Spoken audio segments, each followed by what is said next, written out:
उसको ऊपर करिएगा ना तो जो उधर का पानी जो ब्रेकेटिंग से रुका गया है वो पानी जो होते हैं ना वो आने लगते हैं इधर से। अभी इसको कह सकते हैं कि दरवाजे को बंद किया गया है। अच्छा सर, उधर अभी इतना पानी होगा कि ये टूट नहीं सकता होगा। देखिए बात यह है कि अभी जो जितना गेट ब्रेकेटिंग है उतना तक अगर पानी स्टॉक रहता है तो कोई दिक्कत नहीं, क्योंकि इस तरीके से इसको स्टैब्लिश किया गया है, बनाया गया है कि उतना पानी सहने की क्षमता है। लेकिन जब वो ऊपर करने लगता है, यानी कह सकते हैं कैपेसिटी से बाहर पानी होने लगता है, तो वैसे स्थिति में फाटक के द्वार को ओपन कर दिया जाता, खोल दिया जाता है, ताकि प्रेशर जो है ना रिलीज हो, समझिए, और कुछ नहीं। सर इसे हमें बता सकते हैं कि इसे अंग्रेजों द्वारा बनाया गया था या? देखिए अब बात यह है, जब बात करते हैं इसके बनने का, तो बनने का शुरुआत जो होता है ना 1950 में होता है। देख सकते हैं 1950 में इसकी बनने की शुरुआत हुई थी। 1950 तो अंग्रेज थे नहीं हमारे देश में, 1947 में ही अंग्रेज चले गए हमारे देश में। तो कह सकते हैं कि आजाद भारत में ये जो ब्रिज है ये बनकर तैयार हुआ। 1950 से काम लगना शुरू हो गया और 1960 तक यानी 10 सालों के बाद ये करीब 1.5 किलोमीटर का लंबा पुल बनाकर रेडी कर दिया गया। सर लग रहा है कि उधर अभी भी काम चल रहा है। डंपर है, दिख रहा है, हाँ सर, आ रहा है, यानी कहने का मतलब वहाँ पर दूर से काम चल रहा है और कुछ नहीं। उधर काम चल रहा है, उसको प्लेन करने का मतलब उधर सिस्टम चल रहा है, समझिए, लेवल करने का, जैसे ऐसे कंट्रोल करने का काम। अच्छा, और बोलिए कुछ और? सर यही सब की मान लीजिए कि इस पे कोई और सुविधा है यहाँ पे? कोई अगर बाहरी लोग घूमते आते हैं तो उसके लिए कोई और व्यवस्था है कि अगर यहाँ पर आइएगा तो कहा जाता है कि पानी भी एक प्रकृति का रूप होती है। अगर यहाँ पर आते हैं तो उधर देखने के बाद नजारा ऐसा लगता है कि नहीं हम समुद्र किनारे आ गए, समझिए। तो कहीं ना कहीं यहाँ पर आने पर ना नदी का फील नहीं होगा, समुद्र का फील होगा, समझिए, कि ऐसा लगेगा आपको कि हम समुद्र किनारे आ चुके हैं, समझिए। तो ये रोहतास जिला में जीता जागता एक स्वर्ग कह सकते हैं कि यहाँ पर भी समुद्र का आनंद लिया जा सकता है। और ये समुद्र के रूप में इंद्रपुरी डैम है।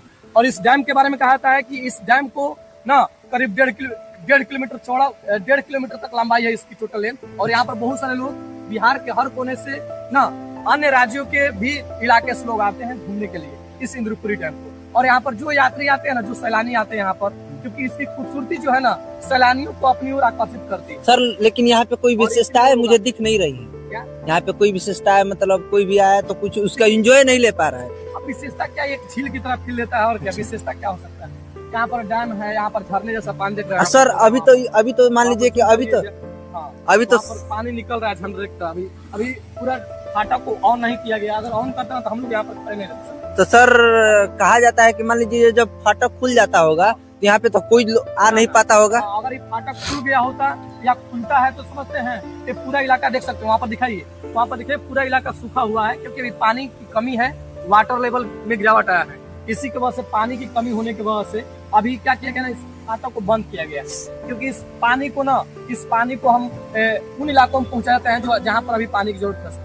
सर बोला जाता है कि यहाँ पे या पूरे बिहार को ये डैम चला सकता है। नहीं, ये बात गलत बात है, क्योंकि बिहार में मानते हैं ये सबसे बड़ा डैम है, लेकिन इससे निकलने वाली जो सोन नदी है ना, वो उससे इस डैम से 4-5 राज्यों को लाभ मिलता है। तो सॉरी, इस डैम से 4 या 5 जिलों का लाभ प्राप्त होता है। सबसे पहले रोहतास जिला, दूसरा है बक्सर, कैमूर, औरंगाबाद और पटना जिला को भी इस डैम के माध्यम से, पटना जिला तक ये जाता है पानी इसका, पानी जाता है। यानी कि इस डैम की पानी को ना वाटर कैनल के माध्यम से, यानी कि जो नहर होता है, नहर के माध्यम से इन सभी राज्यों में फैलाया जाता है। यानी कह सकते हैं कि इन सभी 4 जिलों में, रोहतास, बक्सर और पटना, औरंगाबाद, इन सब जिलों में इससे नहर निकला हुआ है और उस नहर के माध्यम से पानी को डिलीवर किया जाता है।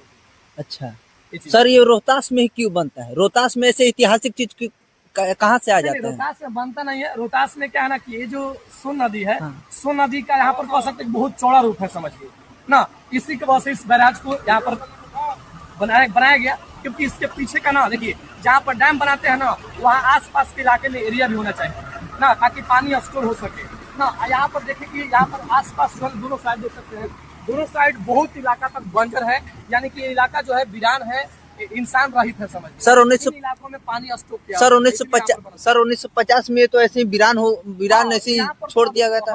कह सकते हैं अभी आबादी बढ़ गया है, लेकिन 1950 के समय ना यहाँ पर कोई आबादी नहीं था। वहाँ पर देख सकते हैं, वहाँ पर जो व्हाइट बिल्डिंग बना हुआ है, वो व्हाइट बिल्डिंग भी नहीं होगा, समझिए, उस समय था नहीं, अभी इधर बना है। यानी कि इंसान की बस्ती दिन पर दिन बढ़ रही है। तो सर ये सारा संपत्ति सरकार की होगी? हाँ, टोटल सरकार की, इसमें कोई शक नहीं, नो डाउट।